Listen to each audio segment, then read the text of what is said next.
Welcome back to the Game Uncrafted channel. If you are new here, then welcome. We break out of bounds in World of Warcraft and we show off all the secrets of the Blizzard developers. If you are a returning viewer, then you've likely seen my video about getting into the official worgen starting zone of Gilneas, which should be completely inaccessible to anybody. In this video, we are returning to the same area to find out what's truly behind the Gilnean wall. As I suspected, it wasn't exactly the Silverpine Forest as it should be. If you are looking for how to get into the original Gilneas yourself as any character, then please check out the previous video linked in the description. That method still works even after the Seeds of Renewal patch 10.2.5 where we retake the city. In this video, I'll be starting already in Gilneas so that we can uncraft an impossible zone and travel beyond the Gilnean wall to find out what lies beyond it.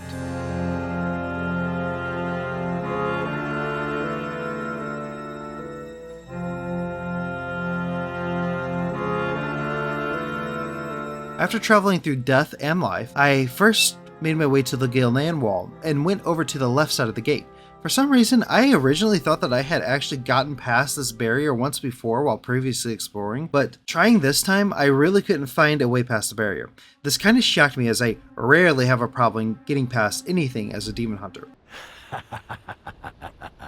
I then headed towards the Wraithy Highlands side of the gate in the east, and to even get over there, there's an invisible barrier that you must get past. While a demon hunter's metamorphosis makes this easy, it is likely possible to do this with many other classes. But if you're trying to get out of bounds past the wall, then it really won't matter. You have no choice but the best choice, a demon hunter.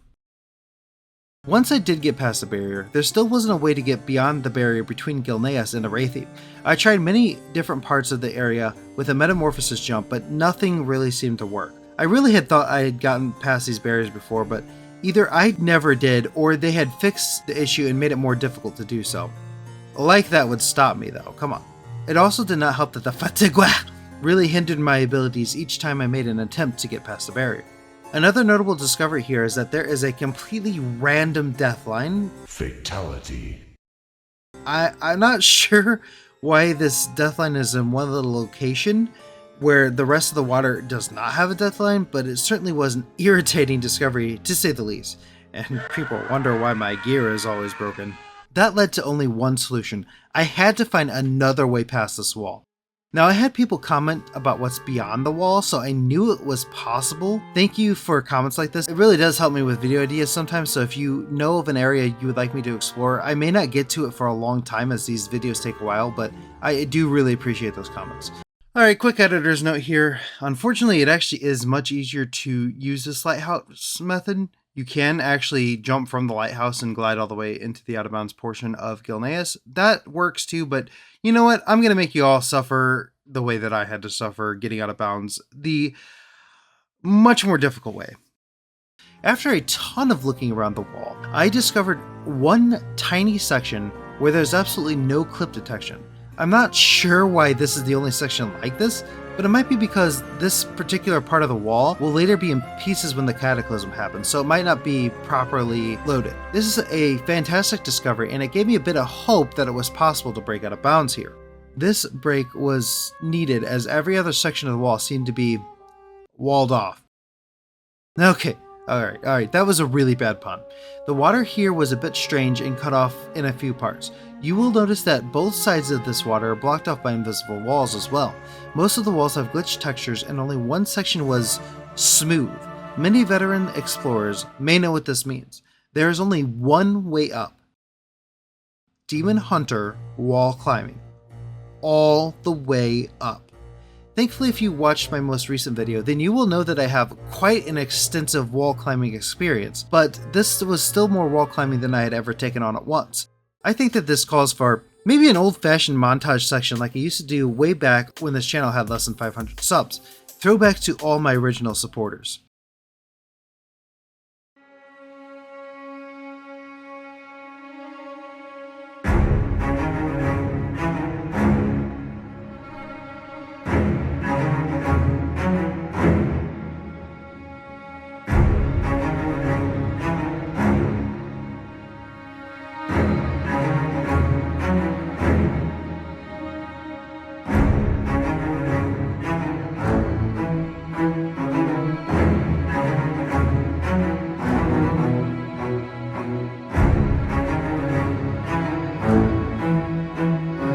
When I finally got to this ledge here, I thought I was done climbing to the top, but little did I know, this section was even harder to wall climb. Yay! So fun. There seemed to only be 2 places where I could catch onto the wall, and they were very close to each other. Finally, after much trial and error and a couple of fell rushes, I made it to the top of the ledge where the Gilneas lake should be sitting. It isn't. Now we can finally explore the out-of-bounds areas of an impossible zone.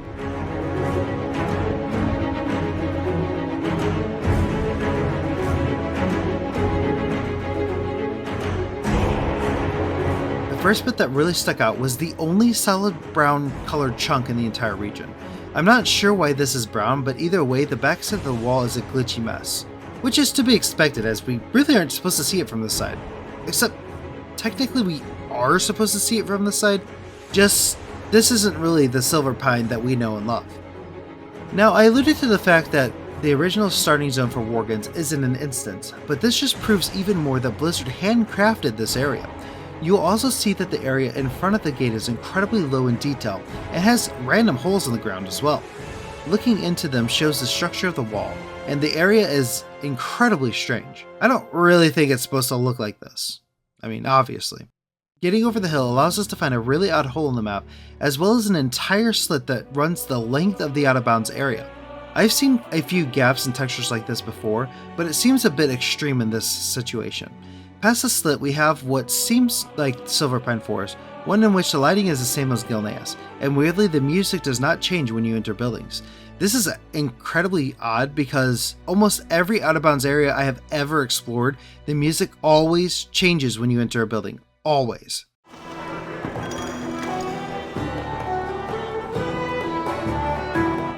Now we can explore the sepulchra.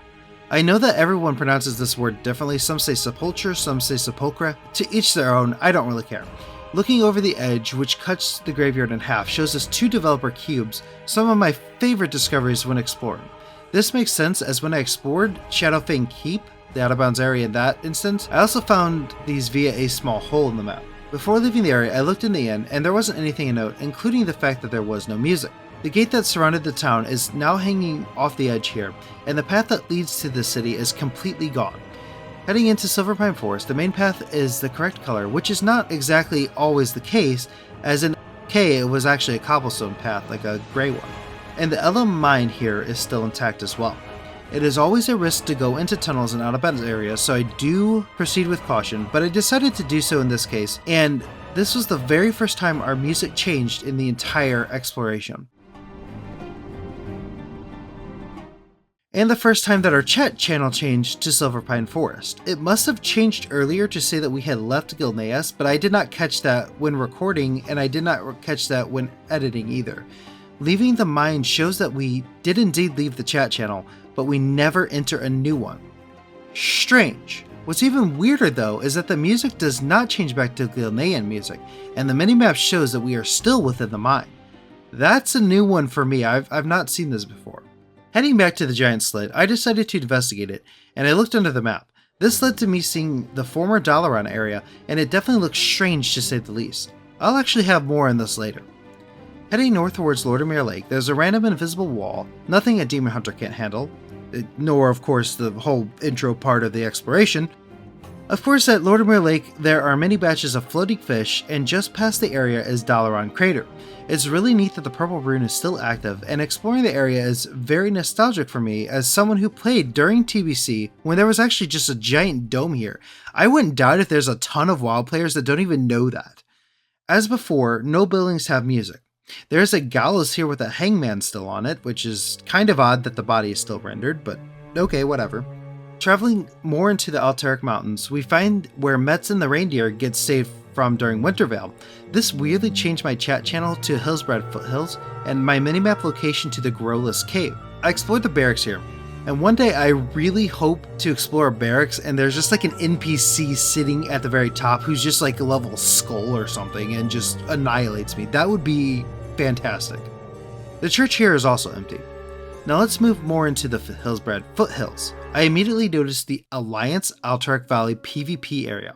Now if you know anything about this, then you'll have the same question that I did. Is the instance portal still there? Let's find out. I entered the tunnel, I joined Hillsbrad Foothills chat channel, I discovered Alterac Valley, The minimap showed that I'm in Alterac Valley, and the portal is still there.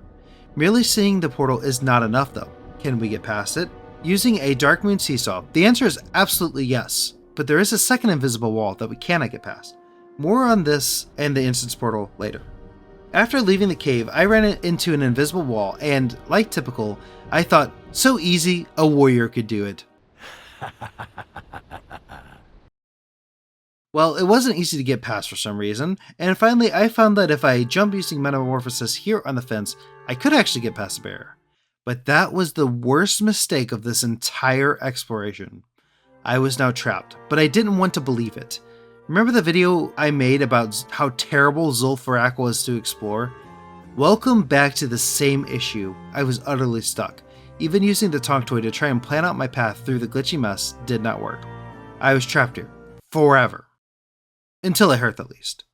That concludes the main part of this expedition, but you know me, I wasn't satisfied with that ending. I had to go back, but I didn't have time to climb that massive wall again. It was time to bring out the big exploration guns, and by that I mean a tiny Volpera hunter.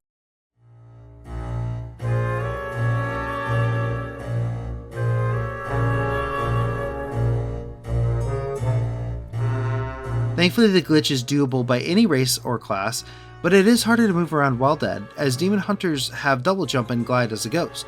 Thankfully, I found a graveyard to resurrect at, and then I began using Eagle Eyes to finish this exploration up. My original goal was to finish exploring Arathi Highlands. There really wasn't much out here to see other than what's normally in Arathi, but I did want to uncover what was past the Alterac Valley instance portal. Weirdly, it was more difficult than I thought, and I ended up exploring the Dalaran crater a bit first. Weirdly, these sewer drains are actual structures, and I was able to see what they really look like. There's nothing too crazy here, but my whole understanding of this area has now changed forever. After spending way too much time doing this, I went back to searching for the Alterac Valley portal. I found it once again, and there really wasn't anything notable behind the portal, but there was a pink bar behind it, which is pretty common, but I still think it's neat.